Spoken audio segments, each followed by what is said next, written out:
Hello viewers, हम कर रहे हैं कक्षा 5वीं हिंदी विशिष्ट विषय के पेपर का संपूर्ण हल करेंगे इसको अभी हम।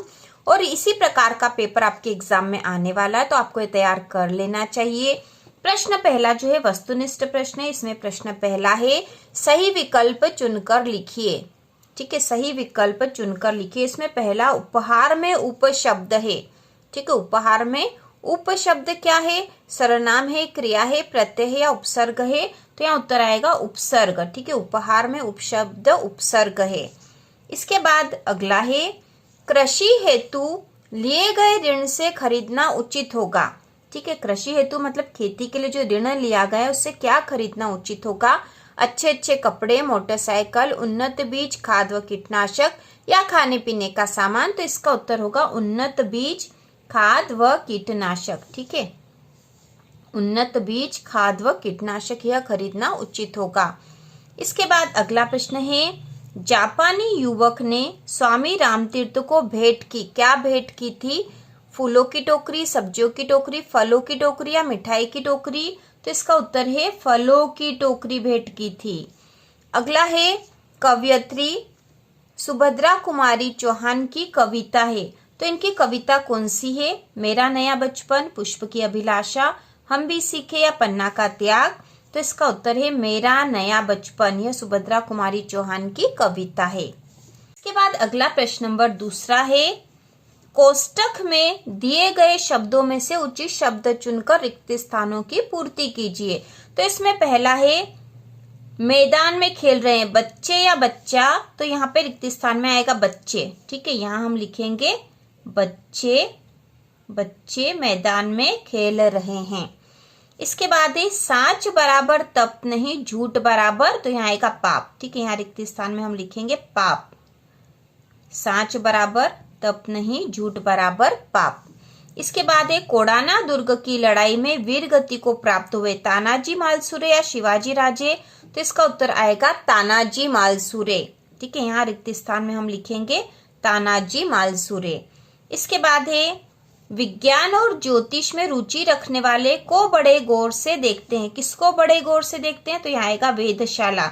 यहाँ रिक्त स्थान में हम लिखेंगे, ठीक है, वेधशाला,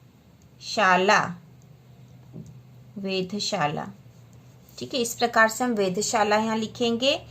इसके बाद अगला प्रश्न नंबर तीसरा है, डॉक्टर भीमराव अंबेडकर जी के जीवन की कौन सी घटना उनके पशुओं के प्रति प्रेम को प्रदर्शित करती है? का उत्तर है, एक बार उनका कुत्ता बीमार हो गया, उसे इलाज के लिए अस्पताल ले जाया गया, वहां उसकी मृत्यु हो गई।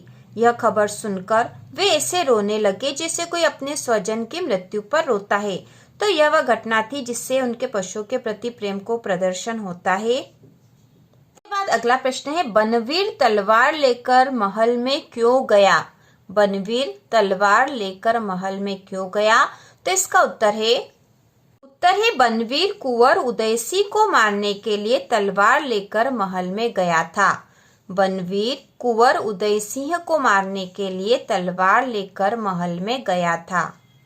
इसके बाद अगला प्रश्न नंबर 5वां है, निम्नलिखित शब्दों में से विशेषण चुनकर अलग लिखिए। तो यहाँ जो शब्द दे रखे हैं, नया जीवन, खुशबूदार फूल, जलती दोपहरी, इसमें से हमें विशेषण चुनकर अलग लिखना है। तो इसका उत्तर हम इस तरह से लिखेंगे। उत्तर हम ऐसे लिखेंगे, एक तरफ हमने शब्द लिख दिए, दूसरी तरफ विशेषण, क्योंकि हमें विशेषण चाट कर लिखना है। शब्द दे रखे थे नया जीवन, खुशबूदार फूल, जलती दोपहरी। तो यहाँ विशेषण लिखे, नया जीवन में नया विशेषण है, खुशबूदार फूल में खुशबूदार विशेषण है, जलती दोपहरी में जलती विशेषण है। इसके बाद अगला प्रश्न नंबर 6 है, निम्नलिखित शब्दों के विलोम शब्द लिखिए। तो यहाँ शब्द दे रखे उजाला, पुराना, अच्छा। तो इनके विलोम शब्द हम लिखेंगे, इस तरह से लिखेंगे शब्द और विलोम शब्द। या शब्द दे रखा उजाला, इसका विलोम है अंधेरा, पुराना का विलोम हो जाएगा नया, अच्छा का विलोम है बुरा। इसके बाद अगला प्रश्न नंबर 7वां है, निम्नलिखित शब्दों के शुद्ध रूप लिखिए। तो यहाँ शब्द दे रखे हैं प्रयास, करज, प्रसून, इनके शुद्ध रूप हम कॉपी में लिखेंगे। इसका उत्तर हम इस तरह से लिखेंगे, शुद्ध रूप प्रयास का प्यास, करज का शुद्ध हो जाएगा कर्ज, प्रसून का शुद्ध हो जाएगा प्रसन्न। के बाद अगला प्रश्न है, अपनी पाठ्य पुस्तक में से किसी कविता की 4 पंक्तियां लिखे। तो किसी भी कविता की 4 लाइनें आप लिख सकते हो। तो हम इसका उत्तर इस तरह से लिखेंगे। यहाँ हम उत्तर लिख देंगे। 4 पंक्तियां हमें लिखनी कविता की, तो लिखेंगे हम, चाह नहीं मैं सुरबाला के गहनों में गूथा जाऊं, चाह नहीं प्रेमी माला में बिंद प्यारी को ललचाऊं। इसके बाद जो प्रश्न नंबर 9 है, निम्नलिखित गद्यांश को पढ़कर नीचे दिए गए प्रश्नों के उत्तर लिखिए। तो इस गद्यांश को पढ़ना है और फिर प्रश्नों के उत्तर लिखना है। तो गद्यांश हम पढ़ लेते हैं। विद्यार्थी जीवन में अभ्यास की भूमिका और भी अधिक महत्वपूर्ण मानी गई है। विद्यार्थी जीवन भावी जीवन की आधारशिला है। जीवन के इसी काल में भावी जीवन की नींव पड़ती है। इस काल में जो विद्यार्थी निरंतर अभ्यास करके विद्या प्राप्त करते हैं, वे आगे चलकर उच्च पदों पर आसीन होते हैं। विद्यार्थियों को चाहिए कि वे जो कुछ पढ़े या सीखे उसका अभ्यास अवश्य करें। अभ्यास के बल पर कठिन से कठिन कार्य भी सरल हो जाते हैं तथा उनमें निपुणता प्राप्त हो जाती है। तो यहाँ पर प्रश्न दे रखा है, उपयुक्त गद्यांश का उचित शीर्षक लिखिए। ठीक है, तो इसका शीर्षक है विद्यार्थी जीवन। ठीक है, शीर्षक हम यहीं से ढूंढकर लिखते हैं। तो इसका शीर्षक हो जाएगा विद्यार्थी जीवन। ठीक है, इसका उत्तर हम लिखेंगे यहाँ पर, विद्यार्थी जीवन जो है इसका शीर्षक है। और यह हम लिखेंगे यहाँ पर, इसके उत्तर में हम लिखेंगे शीर्षक में विद्यार्थी जीवन। ठीक है, विद्यार्थी जीवन यहाँ इसका शीर्षक लिखेंगे उत्तर करके। ठीक है, उत्तर करके इसका शीर्षक आप लिख दोगे। इसके बाद प्रश्न नंबर जो दूसरा है, अभ्यास का क्या महत्व है, इसका उत्तर भी यहीं से हम छाट कर लिख देंगे। तो इसका उत्तर, अभ्यास का क्या महत्व है, तो इसका उत्तर है, यहाँ से लिखेंगे, अभ्यास के बल पर कठिन से कठिन कार्य भी सरल हो जाते हैं तथा उनमें निपुणता प्राप्त हो जाती। तो ये उत्तर है इसका प्रश्न जो दूसरा है, अभ्यास का क्या महत्व है, इसका उत्तर यहाँ से यहाँ तक होगा। तो इस प्रकार से जो अपठित गद्यांश दे रखा होता है उसके उत्तर हम इस गद्यांश में से ही ढूंढकर लिख देते हैं। इसके बाद जो अगला प्रश्न नंबर 10वां है, प्रश्न 10वां, हमारे द्वारा अच्छा या बुरा कार्य करने का हमारे देश पर कैसा प्रभाव पड़ता है, अथवा है युद्ध के समय नौसेना क्या क्या कार्य करती है। तो हम यहाँ पर उत्तर लिखेंगे इसका, युद्ध के समय नौसेना क्या क्या कार्य करती है। इसका उत्तर हम इस प्रकार से लिखेंगे, युद्ध के समय नौसेना निम्न कार्य करती है। पहला, नौसेना देश के समुद्री तटों की रक्षा करती है। दूसरा है, युद्ध के लिए आवश्यक सामग्री को एक स्थान से दूसरे स्थान पर ले जाती है। अगला तीसरा लिखेंगे, नौसेना समुद्री सीमाओं से युद्ध करके देश की रक्षा करती है। इसके बाद अगला प्रश्न नंबर 11 है, अपने भाई को जन्मदिन की बधाई देते हुए पत्र लिखिए अथवा अपनी माँ की बीमारी का कारण बताते हुए कक्षाध्यापक को अवकाश हेतु प्रार्थना पत्र लिखिए। तो हम यह प्रार्थना पत्र लिखेंगे बहुत ही आसान तरीके से। तो प्रार्थना पत्र इस प्रकार से लिखेंगे, प्रति श्रीमान कक्षाध्यापक महोदय, क्योंकि यह कक्षाध्यापक के नाम से लिखना है इसलिए श्रीमान कक्षाध्यापक महोदय। इसके बाद आप अपनी स्कूल का नाम लिख सकते हो, शासकीय विद्यालय, जहाँ पे भी आपका विद्यालय वो गांव का नाम यहाँ लिख दो। फिर लिखेंगे विषय, क्योंकि हमको अवकाश हेतु प्रार्थना पत्र लिखना है तो यही इसका विषय हो जाएगा, अवकाश हेतु प्रार्थना पत्र। फिर हम लिखेंगे महोदय, विनम्र निवेदन है कि मेरी माँ बीमार है, उनके घर पर देखभाल करने वाला कोई नहीं है, इसलिए कृपया मुझे 3 दिन का अवकाश देने की कृपा करें। उसके बाद लिख देंगे धन्यवाद, आपका आज्ञाकारी। उसके बाद यहाँ पर नाम लिखोगे जो भी आपका नाम है और कक्षा यहाँ लिख जाएगी। तो इस प्रकार से प्रार्थना पत्र बहुत ही आसान तरीके से हम लिख सकते हैं। इसके बाद अगला प्रश्न है, ईदगाह अथवा रम्मो और कल्लो कहानी में से किसी एक कहानी का सारांश अपने शब्दों में लिखिए। और इसके अथवा में है हम भी सीखे। ठीक है, हम भी सीखे अथवा पन्ना का त्याग कविता का भावार्थ अपने शब्दों में लिखिए। तो हम लिखेंगे हम भी सीखे कविता का भावार्थ अपने शब्दों में। तो इस प्रकार से लिखेंगे। तो इसका उत्तर होगा, देश अपने प्रत्येक नागरिक को सब कुछ देता है, इसलिए हमें भी कुछ देना चाहिए। सूरज हमें रोशनी देता है, हवा नया जीवन देती है। धरती पर लोगों की भूख मिटाने के लिए खेती होती है, इसलिए दूसरों की हित के लिए हमें भी कुछ सीखना चाहिए।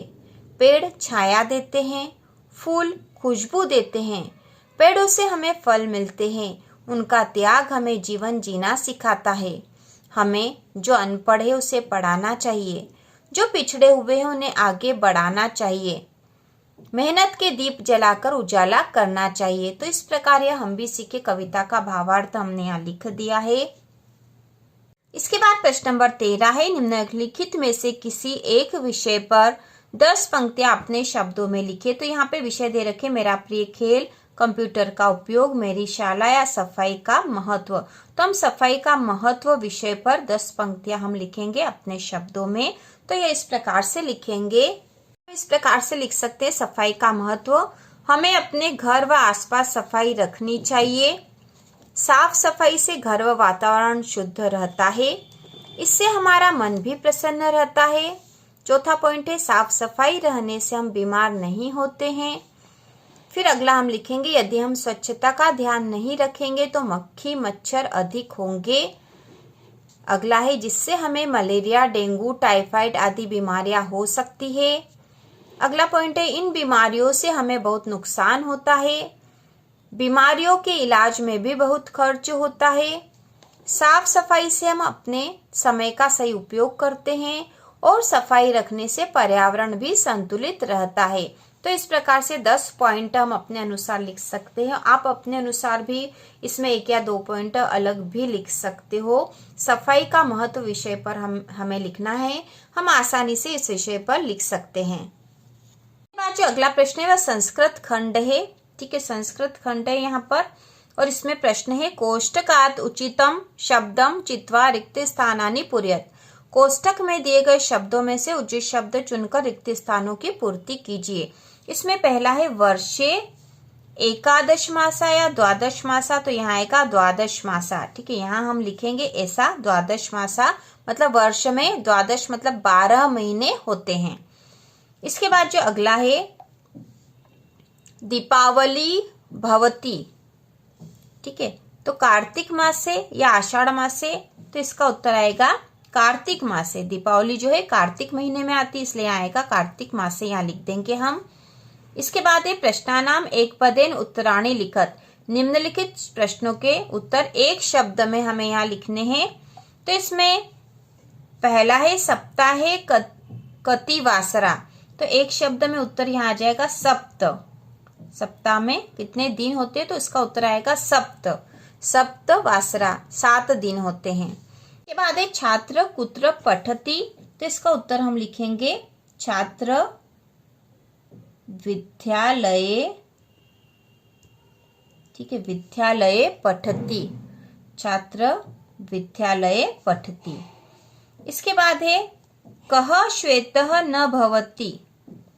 कः श्वेतः न भवित। तो इसका उत्तर आएगा काकः। काकः, यहाँ पे 2 बिंदु आएगी। काकः मतलब कौवा, श्वेतः मतलब सफेद नहीं था। तो इस प्रकार से यह पेपर हमने पूरा हल कर लिया है बहुत ही आसान तरीके से। तो इसी प्रकार के और वीडियो देखने के लिए, कक्षा 5वीं की संपूर्ण तैयारी के लिए चैनल को सब्सक्राइब कीजिए।